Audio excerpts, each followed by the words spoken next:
Aujourd'hui en manchette, je vous emmène à Deschambault. Oh! moi, je t'amène à Pont-Rouge. Au Pont-des-Riz, mon gars. Au Pont-des-Riz. Ah oui! Moi, ensuite, je vais aller vous faire la visite de l'église de Saint-Basile. Et on découvre également une tradition ancestrale, la course en canot, hein, à Port-Neuf. Et on termine ça avec le bac. Hein, le bac de la Jacques-Cartier. Tu vas découvrir Bac? ça. Oui, on va découvrir ça. Attends. Suivez-nous! Ouais. Alors, Carlos, écoute, j'ai vu dans les papiers que tu nous présentes l'invention de la livraison du casse-croûte au Québec. Exactement. Je me suis déplacé à Deschambault dans le but d'aller rencontrer le propriétaire d'un casse-croûte exceptionnel qui a une histoire vraiment renversante. La livraison la plus rapide qu'on a jamais vue. C'est vraiment très impressionnant. Wow! Écoute, j'ai hâte de voir ton reportage. On vous présente ça. Bonjour à tous à la maison, ici Carlos, votre investigateur. Je me trouve présentement dans la région de Port-Neuf, dans le secteur de Deschambault, où la rumeur d'une livraison de nourriture extrêmement rapide m'a emmené jusqu'ici devant le casse-croûte du roi. Eh bien oui, le casse-croûte du roi est une institution vieille de plus de 100 ans. Le propriétaire, le premier, s'appelait Monsieur Honoré du Roi. Eh bien, cet homme était un homme terriblement rapide et efficace et avait décidé de donner à ses clients une livraison formidable. Il avait eu l'idée de le faire en carriole ici à travers le secteur et il faisait une livraison tellement rapide qu'il n'avait jamais besoin de descendre de sa carriole. Effectivement, lorsqu'il arrivait devant ses clients, il prenait son fouet, il tapait 2 fois sur la porte du client et ensuite, il déposait la commande sur le porche à l'aide de son fouet. Il avait une dextérité méconnue à l'époque. Donc, je vous ai même trouvé, grâce à un de mes contacts, une porte d'un fidèle client. Vous allez pouvoir voir les marques du temps.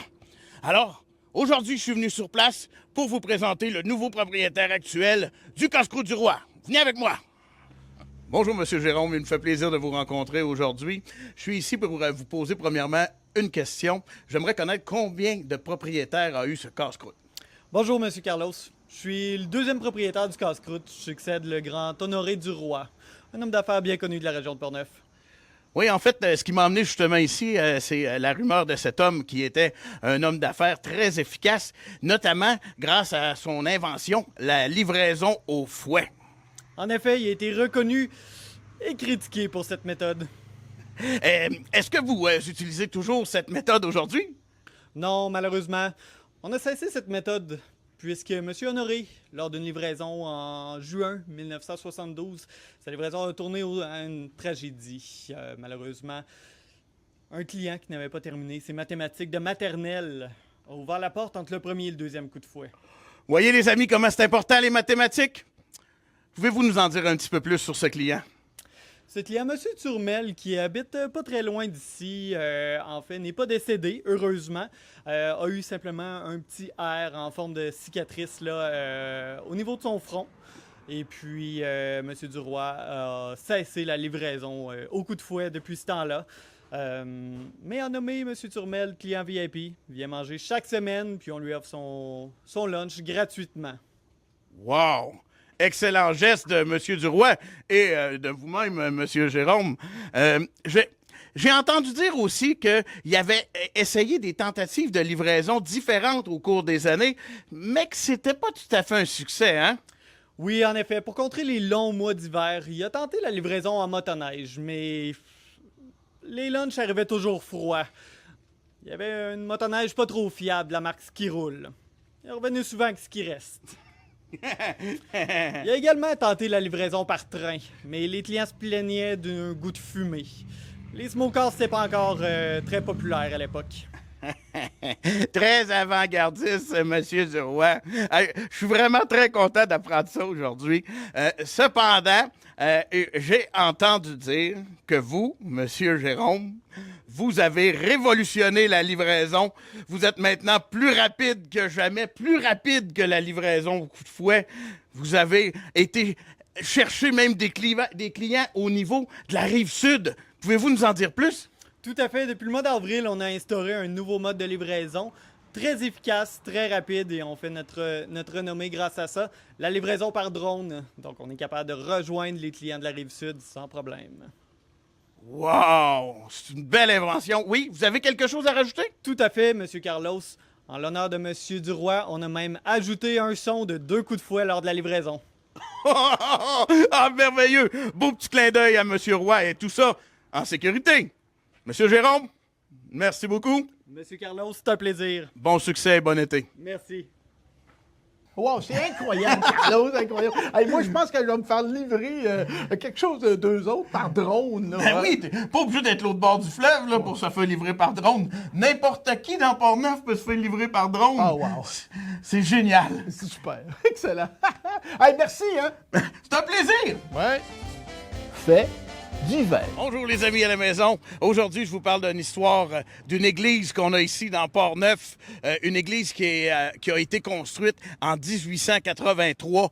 Je me trouve à Saint-Basile de Port-Neuf. Mêlez-vous pas que Saint-Basile-le-Grand, mais de toute façon, quand ils l'ont inventé ici, là, ils ne savaient même pas qu'il y en avait un autre Saint-Basile. Cassez-vous pas la tête avec ça. OK, là, moi, je vais vous parler de cette église-là là, parce qu'il est arrivé un gros problème quand ils l'ont bâti le premier coup. Ben, en fait, là, le sol était tellement mou là, qu'ils ont fait le rez-de-chaussée. Quand ils ont voulu commencer le deuxième étage, l'église est descendue.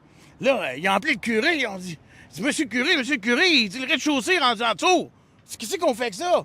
Le curé, il dit pas grave, ça fera un sous-sol. C'est frais, un sous-sol. Aime ça, les sous-sols. Fait il dit continuez. Fait qu'ils refont un autre rez-de-chaussée. Ils arrivent pour embarquer l'étage. L'église en redescend encore. Va chercher le curé. Monsieur le curé, on est rendu avec 2 sous-sols. C'est qu'on fait que ça? Ouais, c'est 2 sous-sols. C'est pratique. Il dit, plus il est bas, plus il est frais. Mais il dit, on va faire les catacombes là-dedans. Là, ça va être parfait. Il dit, continuez. Il continue à mettre des pierres, Ils refont le rez-de-chaussée. Il arrive pour embarquer l'autre. Il voit qu'elle va descendre. Ni un ni deux, il va chercher le curé au presbytère. Puis là, il dit au curé, monsieur le curé, il dit, on fera pas 3 sous-sols certains, parce qu'à un moment donné, il dit, on finira plus. Monsieur le curé, il dit, il faudrait peut-être qu'on change de matériau. Fait qu'à partir de cette journée-là, avec l'idée du curé, ils ont décidé de finir cette église-là en bois. Donc, la partie supérieure qu'on voit, qui est d'une autre couleur, une imitation de brique, en fait, c'est du bois. C'était donc moins lourd. Et ça a permis aux ouvriers de finir la construction de l'église. Ça, c'était mon histoire pour Saint-Basile. À quoi ça sert? À quoi ça sert? Je te dirais que ça sert à mesurer des pages puis faire un chevalet. Oh! Vérifions. Allons voir. Alors, j'ai ici un objet, il faut que vous me disiez à quoi ça sert. Voulez-vous me montrer comment l'utiliser? Oui. OK. Tu peux en quoi tu veux? En pied, en pouce, en... Là, c'est en pouces. En pouce, OK. En pouce, OK. Donc, vous avez dit un pied du roi. Un pied du roi, 1 pouce, ça c'est 11.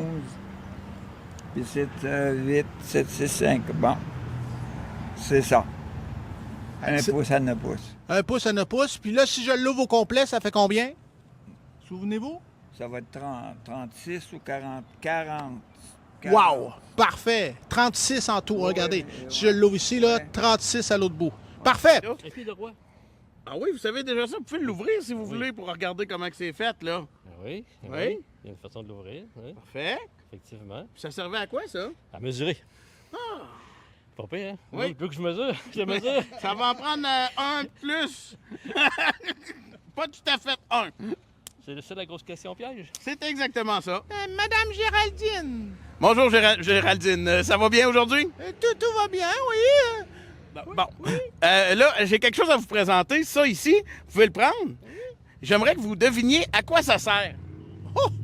Ah, mais c'est sûrement pour faire du cinéma. Ah, un clap de cinéma? Ben, je sais pas comment vous appelez ça, mais du cinéma, là. Oui, c'est un clap. Un clap de cinéma. Ah, ben félicitations. Merci. Merci beaucoup, Géraldine. Merci, bonne journée. Est-ce que j'ai un prix? Non, mais il y a un gros trophée que vous pouvez gagner si vous allez sur la page Facebook. OK? Puis c'est un immense trophée. J'ai pas Facebook. Demandez à un de vos enfants. J'ai pas d'enfant. Je suis désolé. Donc, c'est maintenant le moment de savoir exactement à quoi ça sert. Gérard, tu peux nous dire la vérité sur cet objet? Eh oui. Il y en a beaucoup qui ont eu encore une fois la bonne réponse. Oui. C'est un pied du roi, effectivement. Et puis, ça sert à mesurer. C'est l'ancêtre du gallon à mesurer, si on veut. Alors, on dépliait comme ça. Et là, on avait en pouces ici, celui-là, le pied du roi. Alors, 36 pouces de longueur. Mais la référence du roi, là, c'est le pied de quel roi qu'on a pris pour faire le pied du roi originel? J'aime beaucoup ta question, Carlos. Ben, ça me fait plaisir. Il paraît que c'est le roi Georges V.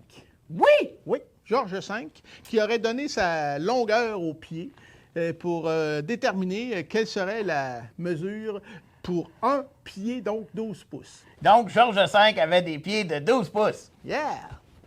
Alors, Gérard, toi, aujourd'hui, tu nous emmènes à une place où il y avait un pont payant dans Port-Neuf. Oui, oui. Au Pont des Ries, mon gars, à Pont-Rouge. Hein? Il y a eu 8 ponts déjà là-bas qui a tombé, trop vieux, tout ça, mais il y a eu un pont payant dans Port-Neuf. Hey, ça coûtait 2 cents et demi pour traverser avec un cheval. Hey, il pouvait bien le mettre payant. Quand ça fait 8 fois qu'il tombe, ça doit coûter cher. Ouais, c'est ça, t'as raison. Ah, je vous emmène voir ce petit reportage-là. Ben, on va aller voir ça. Alors bonjour, je suis donc au site d'Éry, mesdames et messieurs, de Pont-Rouge. Je me trouve actuellement au-dessus de la rivière Jacques-Cartier qui coule vers le fleuve. Et c'est un site patrimonial ici, le site d'Éry. C'est une ancienne ferme où ce que les gens cultivaient, donc une vraie ferme, là, avec des animaux et puis des denrées alimentaires pour pouvoir survivre. Cette maison a été construite en 1804. Et pourquoi on l'a construite? Parce qu'ici, il y avait un péage. Un pont de péage, exactement. Un des premiers ponts payants au Québec. Eh oui. Et puis, ensuite, c'est devenu un peu un centre de villégiature pour les Anglais qui venaient pêcher le saumon, le célèbre saumon, avec des mesures incroyables. J'ai passé de mes deux mains, mesdames et messieurs, pour vous dire la longueur d'un saumon. Alors, suivez-moi, on va vous parler un peu plus du pont payant ici sur la Jacques-Cartier. Alors donc, vous voyez en ce moment la rivière Jacques-Cartier qui coule vers le fleuve Saint-Laurent. Et cette rivière était difficile à traverser lorsqu'il y avait le chemin du roi, plus au sud. Hein? Ici, il y a eu des bacs de transport et tout ça, mais on a trouvé ce site intéressant ici, car la rivière n'est pas très large. Oui, rapprochez-vous, vous allez voir, la rivière n'est vraiment pas très large. Rapprochez-vous. Alors, je suis sur le 8e pont, mesdames et messieurs, 8e pont qui a servi à traverser la rivière Jacques-Cartier. Eh oui, 8e pont, et pendant plusieurs années, il y a eu du payage ici. L'un des premiers ponts payants du Québec. Eh oui, l'un des premiers ponts payants du Québec. Et ça coûtait pas cher, là, ça coûtait pas cher. 7 sous et demi. Vous allez voir sur les images, 7 sous et demi pour traverser avec un cheval et Bataclan et compagnie. Oui, alors donc, ici même, aujourd'hui, on veut éventuellement réintroduire le payage sur le pont avec les tarifs de l'époque. Imaginez, vous êtes une petite voiture, vous passez avec les enfants, ça vous coûte 17 cents et demi.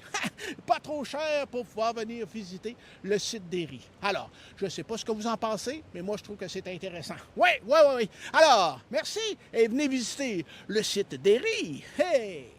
OK, oui, j'ai continué ma visite, mesdames et messieurs. Je suis rentré à l'intérieur de la Maison d'Éry, c'est incroyable. Et j'ai rencontré le directeur général adjoint, M. William Doré. Hey, William, viens nous voir.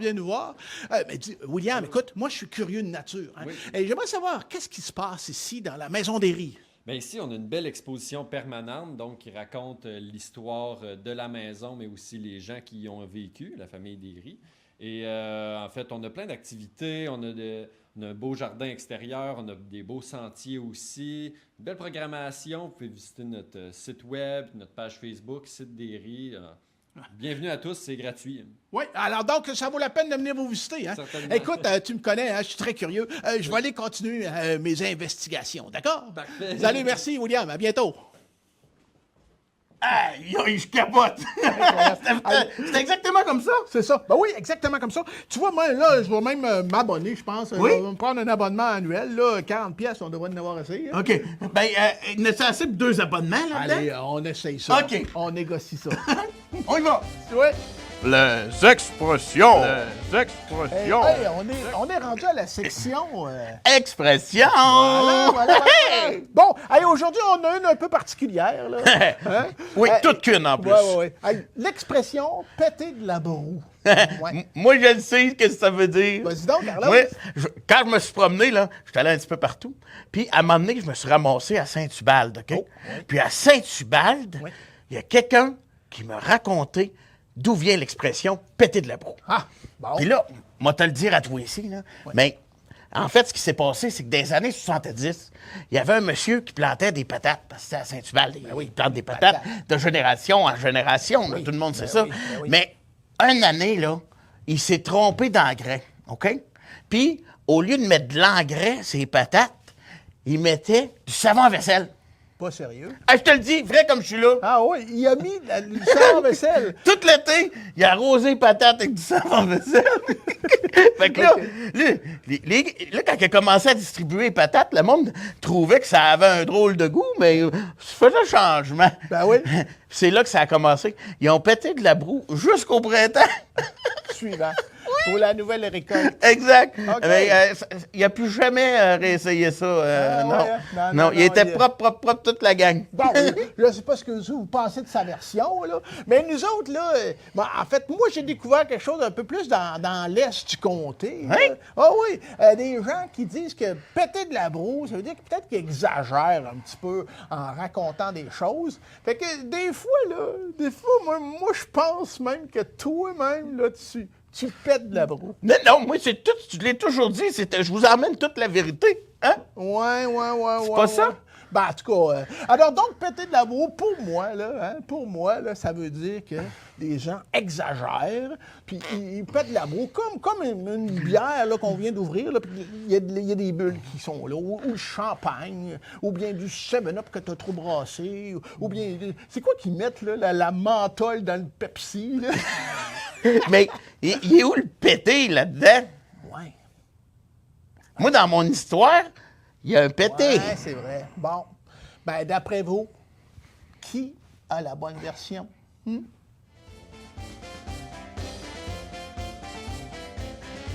Bienvenue au segment Questions du public. Hey, aujourd'hui, on a encore plein de questions à répondre. Oui, Et on commence tout de suite parce qu'il y en a beaucoup. oui, vas-y. Prêt? Non, mais sors tes questions. Ah oui, c'est vrai. Ouais, Ah, voilà, cinq. parfait. OK, Excellent. vas-y. Alors, OK, ici, on a Monique. Oui, Monique. Salut, Monique. Qui nous demande, dans le boniment des castors russes que tu as fait, quelle est la grosseur du castor? Ben, on va laisser répondre ça à Chat. Ah oui. Chat pété. Oui. On nous demande à la maison quelle est la dimension d'un castorus. Oh, eh bien, la dimension c'est une question très simple, très simple. Facile à répondre, oui. Alors, la dimension, elle est 12 par 20 par 8. 12 par 20 par 8. Wow! C'est pas mal, Est-ce que ça comprend la queue plate? Non, la queue plate, elle mesure 12 par 5 par 2,5. Oh, wow! Wow, si je comprends bien, c'est gros, ça, là. C'est immense. C'est immense. Chat, merci encore. Merci. Bon, alors, voilà votre réponse. Ah, j'ai ici Rogatien. Rogatien. Rogatien, il demande, il dit, dans les conserves de la conserverie, c'est-tu le dentier du haut ou le dentier du bas qui est resté pris? Parce que lui-ci, il en manque un, en tout cas. Peu importe. On va demander à Chat. Chat. Tu te souviens, dans l'histoire de la conserverie, il y a un dentier qui est tombé dans une boîte de conserve et qui a été refermé. On recherche lequel, haut ou le bas? Une question simple, encore une fois. D'après les informations que j'ai, des informations qui sont le dentier ce serait le dentier d'un roi. Un roi, oui. Il aurait perdu son palais. Ça explique bien les choses. Ah, oui, super, super. Donc, c'est le dentier du haut. Du haut. Oui, le dentier du palais. Ah ben ça tombe bien parce que Rogatien, lui ici, il a perdu celle-là du haut. Fait que, en tout cas, si jamais vous le trouvez, vous nous appelez et on l'envoie à Rogatien. Voilà, excellent. Super. Et une dernière vas-y, question. Gérard. Une dernière question. D'ordre général cette fois-ci. Ouais. Chantal nous demande quel est le chemin le plus facile entre Québec et Montréal. Étant donné que c'est Chantal qui demande la question est très simple. On sait tous que les dames adorent les paysages de toute beauté. Alors, le chemin le plus facile pour elles serait de partir d'ici, passer par Shannon, qui a une route mais splendide. Et la prochaine étape, pour se rendre quelque part près de Mont-Antipas, et ensuite aller à Saint-André du Lac-Saint-Jean, vous connaissez, et en passant par le lac Bouchette, et comme c'est pas trop chaud par là-bas, faudrait se mettre une tuque, donc passer par la tuque. Et ensuite, vous arrivez à Trois-Rivières. Vous prenez à gauche après la Maison Bleue et vous continuez. Ensuite, et vous arrivez à destination. Hey, Chantal, comme on dit, le beau chemin rallonge pas. Excellent. Ben, Chantal aimerait peut-être savoir le nombre de kilomètres que vous proposez, mon cher ami, en voiture, hein, parce que tu peux avoir maintenant un kilomètre en voiture, à vélo, à pied. Ou en overboard. En overboard. Incroyable.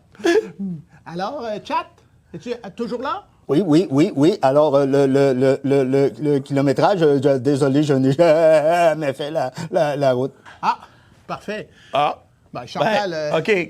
Merci, Chat. Oui, merci, Chat. Merci, c'est formidable. Bon. Toujours un plaisir. Voilà. Alors, ainsi s'achèvent nos questions. Mais moi, j'en ai une autre pour Chat. Hein? T'en as pas préparé une comme ça sur le fly? Oui, comme ça. Écoute, Vas-y donc, Chat, toujours à l'écoute? Bien sûr, toujours là. Toi, Chat, t'aimes-tu mieux les œufs ou les toasts? C'est bon, ça. Tout dépend de la journée dans laquelle on se retrouve. Et idéalement, c'est le dimanche. Le dimanche, c'est la journée préférée des gens de la brunch. Le brunch. Et les œufs et les toasts avec parfois de la saucisse ou parfois du bacon ou encore parfois peut-être des crotons. Tout dépend de comment on se sent cette journée-là pour bien sûr répondre à la question. Alors, moi, je mange pas. Parfait. Mais il les connaît tout pareil. Oui, il connaît tout. Hey, merci. On va essayer, mon cher ami Chat, de te prendre un jour avec une question que peut-être que tu pourras pas répondre. Hey, c'était le segment Question du public. Le sport. Hey, ça indique quand même la marée haute. C'est quand même fou, ça. Bon, hey, c'est bien fait, ça, ce projet-là de la marée fleuve, promenade fleuve. OK, Bonjour, oui, ici Gérard, en direct de Port-Neuf. Oui, la ville de Port-Neuf, mesdames et messieurs. Je suis tout près du fleuve Saint-Laurent et aujourd'hui, je vais vous parler d'un fait divers incroyable. Incroyable. Écoutez, vous savez qu'à chaque année, ici même, il y a les courses internationales de canot à glace qui se passent ici même fin février, début mars. Ça dépend de l'année. Et oui, les coureurs viennent ici en canot, vont traverser jusqu'à l'Aubinière de l'autre côté et ils reviennent comme ça.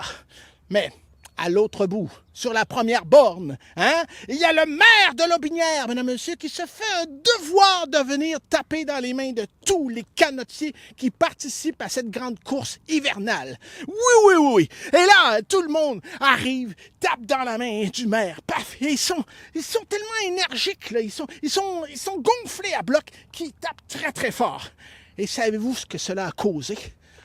Ça a causé que la main du maire de Lotbinière s'est élargie. Elle est devenue très, très large à force de taper dans les mains des canotiers, que même aujourd'hui, lorsqu'il marche, ça flacote comme ça. Alors, on l'invite souvent à aller sur l'eau pour pouvoir faire le gouvernail en arrière, ou bien d'aller dans les campings pour tuer les mouches dans les tentes. Si vous allez à Sainte-Croix, vous allez pouvoir remarquer rapidement le maire là-bas.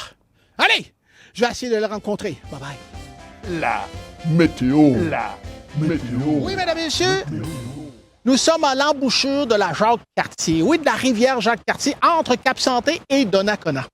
Cette rivière est quand même particulière parce qu'à chaque printemps, il y a des petits mouvements de crue avec les glaces et les eaux qui montent. Alors, c'est très, très difficile de pouvoir traverser cette rivière-là. Et oui, on va donc parler de météo.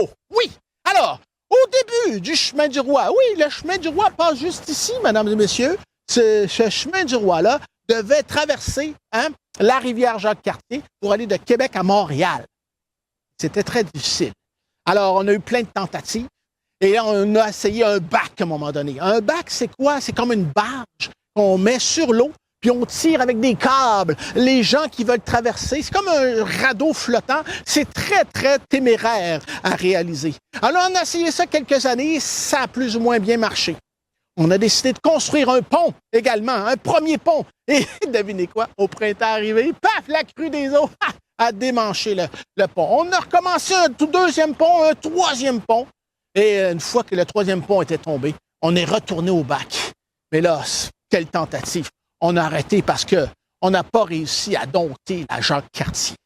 À cela ne tienne, aujourd'hui, on peut traverser le pont Jacques-Cartier, mesdames et messieurs, ici même, tranquillement, grâce à nos ingénieurs du Québec!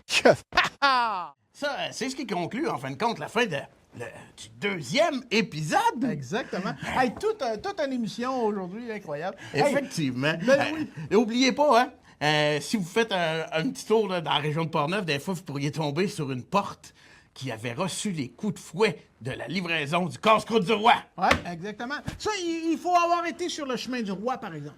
Bon, il y a peut-être 2-3 coups de fouet qui ont été éparpillés un peu partout, là. On jugera pas un homme par ses coups de fouet, là. Ben non, exactement. Et puis maintenant, en plus, vous allez voir notre église à Saint-Basile. Qu'est-ce qui s'est passé avec ça? C'est incroyable. Ça, là vous allez faire un tour cet été ou plus tard à m'amener, là. Puis dites-vous, là, que ce que vous voyez, c'est rien qu'une partie.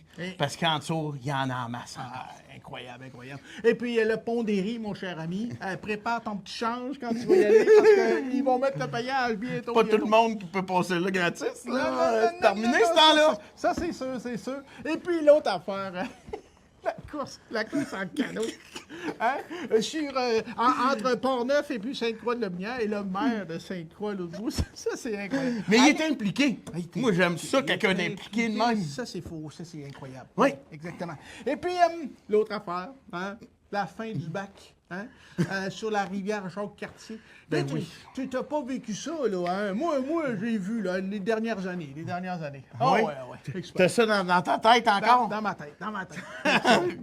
J'ai dans sa tête, on comprend pas tout, mais lui, il se comprend. Ouais. Oui. Parfait. Gérard? Oui, Yes. c'est bon. OK. Excellent. Alors, revenez-vous Revenez-nous la semaine prochaine.